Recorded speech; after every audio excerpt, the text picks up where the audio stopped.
safety is of the utmost importance when working in a woodworking workshop.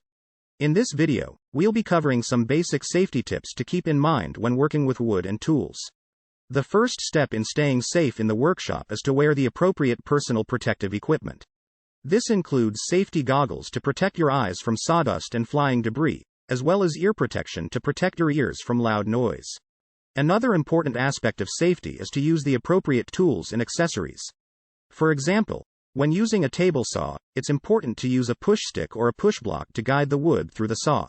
This will help to keep your hands away from the blade and prevent accidents. Another important tip is to use clamps to hold your work securely. Clamps will help to keep your work steady and prevent it from moving while you're working on it. It's also important to protect yourself from dust and other particles that may be in the air. A dust mask will help to filter out these particles and protect your lungs from inhaling harmful dust. Remember that safety should be a top priority when working in the workshop.